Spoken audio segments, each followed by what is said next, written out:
Greetings friends and welcome back to the Home Slice. If you've been following along with me, then you know that I've just completed a long series where I've done some different kinds of testing to different edges, and actually with a goal to sort of take a look at what different stones do to the steel in a knife edge, and to kind of diagnose which ones might be best for deburring, which ones might be best for yielding an aggressive edge, which ones might be best for giving the most durable edge, and overall, which ones seem to last the longest in a rope cut test. Now, those of you who've been following my channel will know that my method of sharpening is called dual grit sharpening. You sharpen coarse on one side of the edge, and you sharpen with a fine stone on the other, and the two meet in the middle. It has some really interesting characteristics, but one of the things that we have discovered through scientific articles about this style of sharpening is that it has extended edge life and extended aggressive cutting because the apex comes up and some of the moved metal forms a little extension that's at a smaller angle or a tighter, more acute angle than the rest of the edge. Now, in my 1000 chop tests, in my high impact testing, I found that when you're testing by a BESS machine, one of these guys, then in the chopping test, I had a very significant drop in the sharpness rating, and then it came back, which indicated that that little extension might be a bit more fragile. It may have folded over and broken off. And during the time when it was folded over, it would read a higher reading because of the rounded surface. And then when it broke off, it would be a little bit more of a narrow apex and return to that better reading. So I've been a little bit concerned about whether or not my style of sharpening is good for EDC, and the research that I'm doing is really just to narrow down how to bring out the best characteristics from a knife edge. It's not to promote my particular style of sharpening as if it's the only good way, but throughout the testing I've found some really good edge retention characteristics to my edge. So much so that I think it would definitely be worth it for most sharpeners to have my style of sharpening in their arsenal.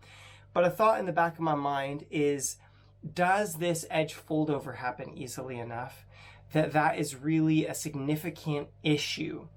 So I've sharpened two knives.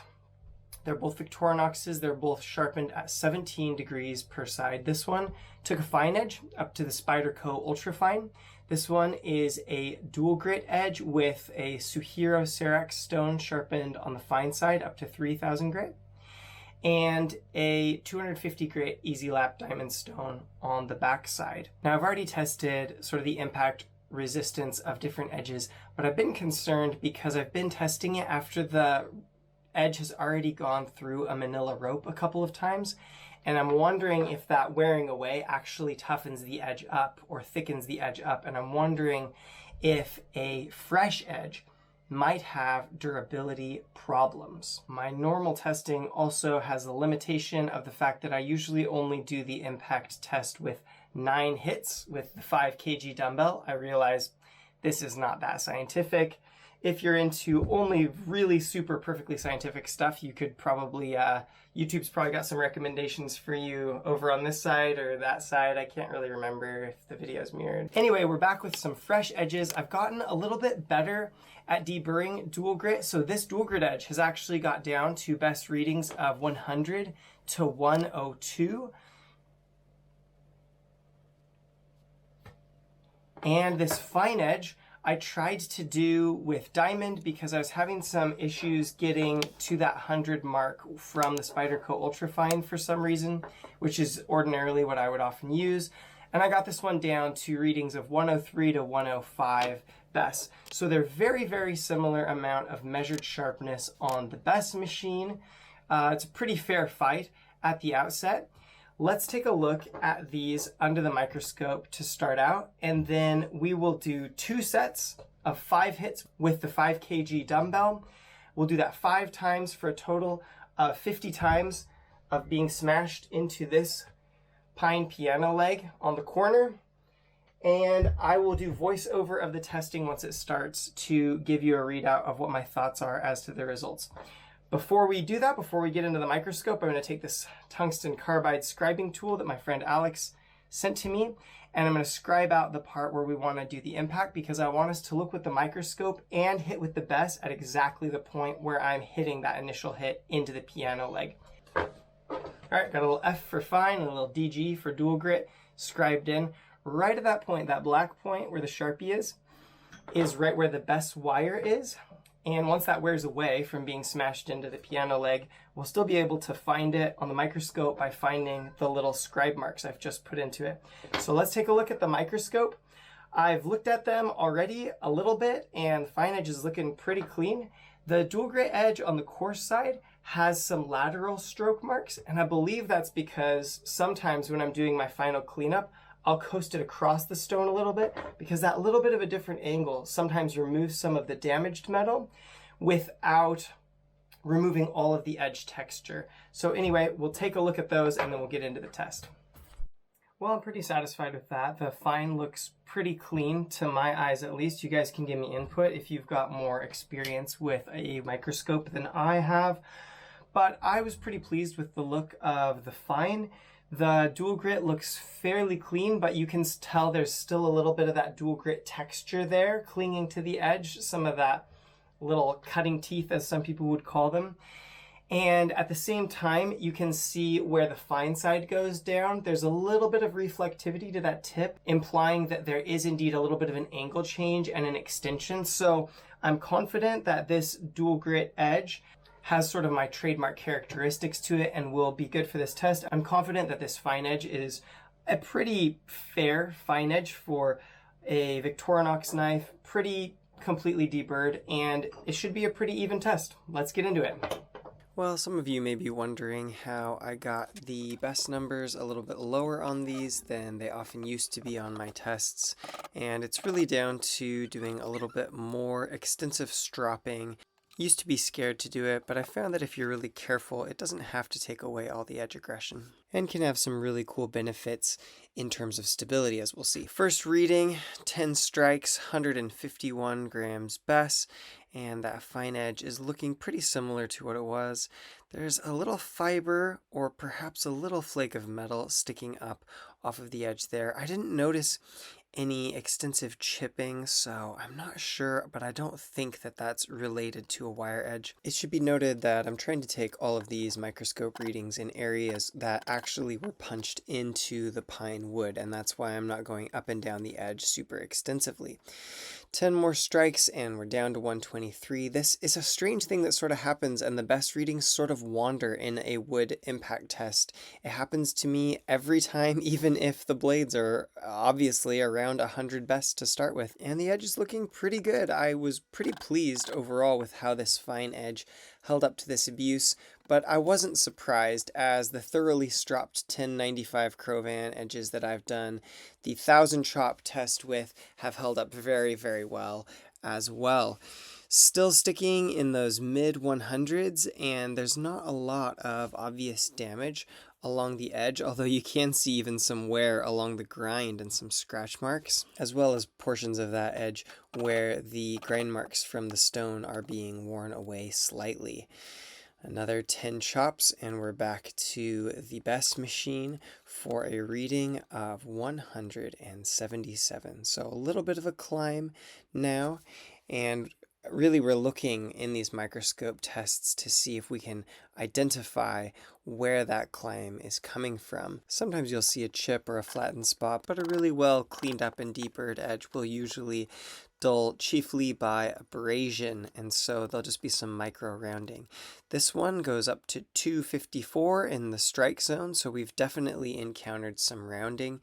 Usually fine edges are a little bit less resistant to rounding than your more aggressive edges, but the edge texture looks okay. It's starting to look a little shadowy there along the edge, suggesting maybe an angle change in that main impact zone, but I certainly wouldn't call 254 grams bad. Well, you may have noticed a change in the lighting.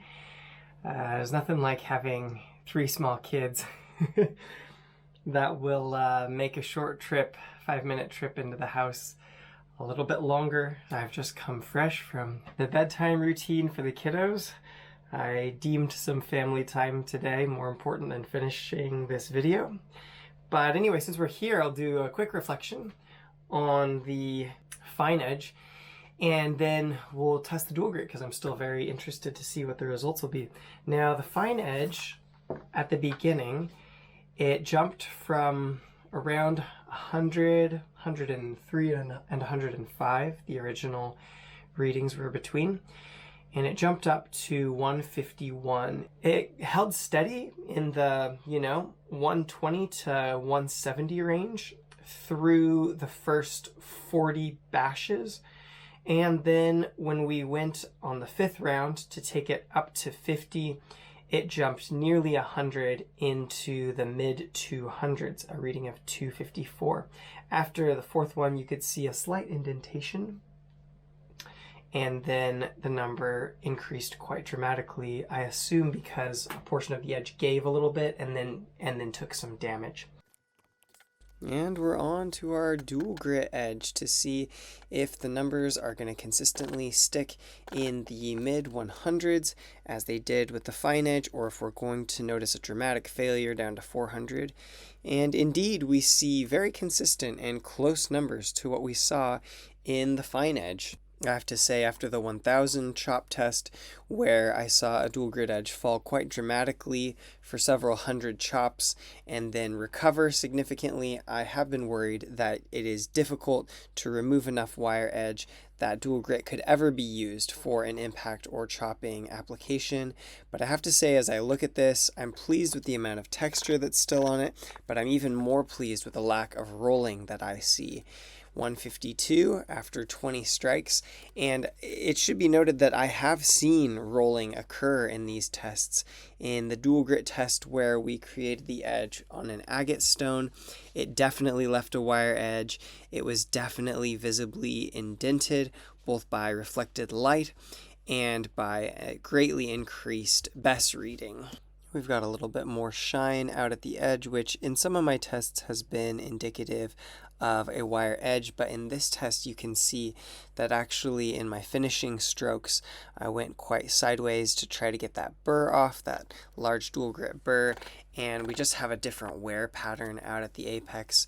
It could be argued that the micro bevel maybe helps the dual grit edge in this test, and that may be true. I just did my best to deburr it as I could. I'm sure the angle isn't perfectly consistent between the dual grit and the fine edge, but I used some angle blocks and went slowly and just did everything I could to isolate movement to the best of my ability. I have to say I'm really pleased with the way that this dual grit edge looks. It's still got texture, but to this point it has endured tens of smacks with that 5 kg weight, and it is not yet chipping. So very pleased with the way that it's holding up, and very pleased that I'm not seeing rounding, bending, and collapsing on this dual grit edge. We're back to the pine piano leg to take us up to 40 strikes, and here at 40 strikes our best reading is a mere 161 grams best. And this 40 strike mark was where we began to see some problems with the best number in the fine edge, although it was difficult to identify areas where the edge had failed.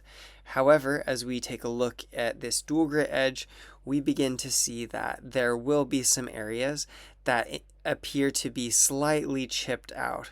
This is the first area that I've found. I think this goes to show that for a chopping edge or something like that, you probably want a fine edge just to minimize any chance that damage is going to occur with this. But I'm actually really pleased with the amount of abuse that this dual grit edge is taking, and I think that what this shows me is that in a normal low impact or medium impact EDC situation, this dual grit edge is going to be impact resistant enough to handle most of your basic functions while giving you incredible edge longevity and aggression. Here we have another very small chip.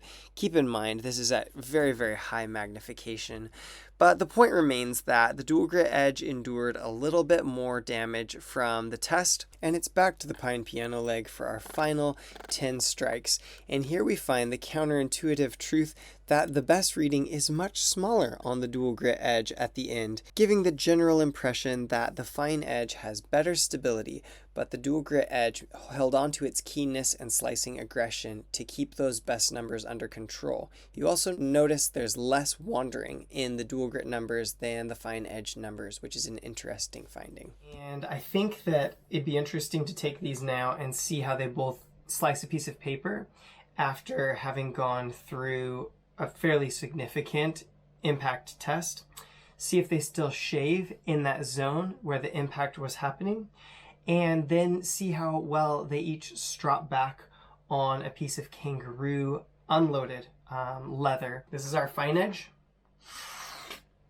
I mean, it's a very durable edge. Like, the deburring was done well enough that I can still push cut in that impact zone, which I think is quite good. Very smooth. Awesome. Dual grit. Now the dual grit had some slightly larger indentations made on the fourth round. They both actually had the edge indent a little bit on the fourth round, and they both, as a result, lost a bit more bess on the fifth round. The dual grit had 2 indentations that I found that were a bit deeper, and the fine edge had 1 that was a bit shallower. I assume the dual grit is maybe a tiny bit more prone to having a few localized failures where that burr is still, that residual burr is still remaining. That's quite good though. See if I can pull cut, push cut. Oh yeah. Easily push cutting in the strike zone. I mean, both of these edges are phenomenal. So good. That's awesome. See if I can do a little. A little catch with the fine, but I think it's just the angle I'm holding it at. Okay, that's paper slice. Let's see how we're doing shaving now. I want to make sure to get only the impact zone right there. Oh, wow. Still easily shaving in the impact zone for dual grit.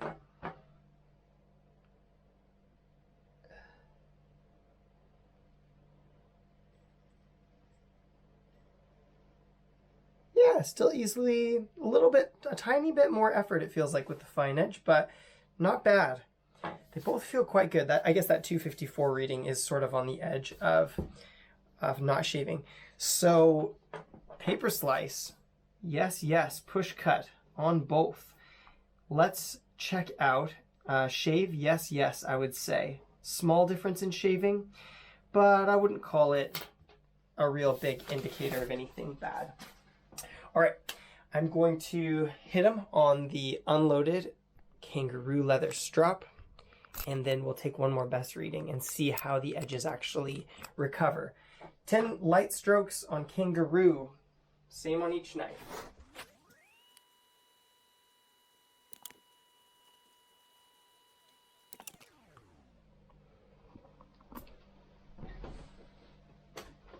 Okay.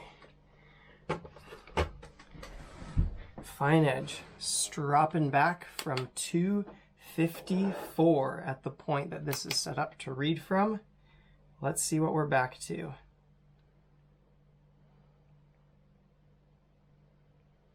Take it very, very slowly. Make sure we get an accurate read.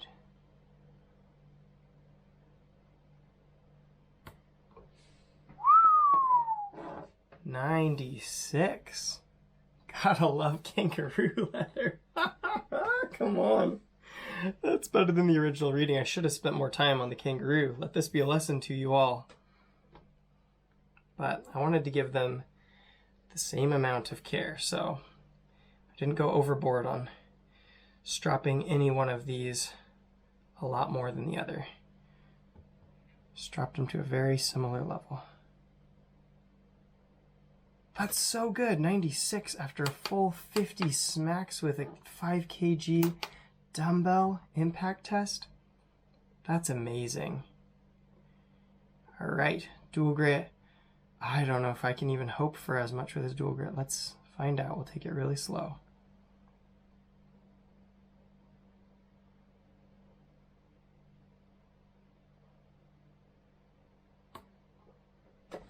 116. All right.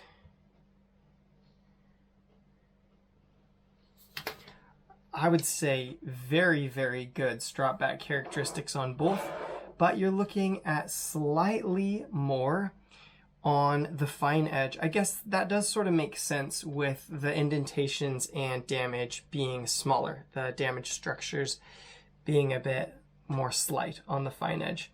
Very cool stuff. Well, I think that for me, this really answers the question somewhat, that your impact resistance is largely in your deburring and not necessarily primarily which stone you used, but your techniques, your stropping, those sorts of things really matter for deburring.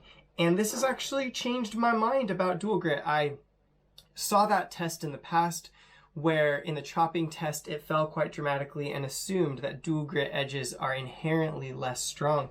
But I would have to say the difference is very subtle. They may be a little more prone to localized fail points, but overall, over the whole edge, you retain a bit more aggressive cutting character overall. I also think that the numbers on the dual grit edge changed a lot less, which is quite cool. So it was slower to increase in BESS, but it was more resistant to stropping back. Now, if you did an aggression test on the two of them somehow right now, I'm pretty sure the dual grit would be better because as you saw in the microscope, there's still heaps of helpful cutting textures there. But if you want the best strop back experience, the fine edge has bested the dual grit by about 20 grams BESS, which is pretty significant, and come back under 100 BESS, which this was not even reading under 100 BESS at the beginning of this test. So somehow through beating it into the wood and then, flattening that apex a little bit and then stropping it and coaxing it back up, we've actually arrived at a keener apex than was originally there. That's pretty fun stuff. Anyway, I hope you guys have a good one. If you want to see my last edge test, I'll put it on screen now. For all the rest of you, I'll say peace out from the home slice. Have a great day. Bye.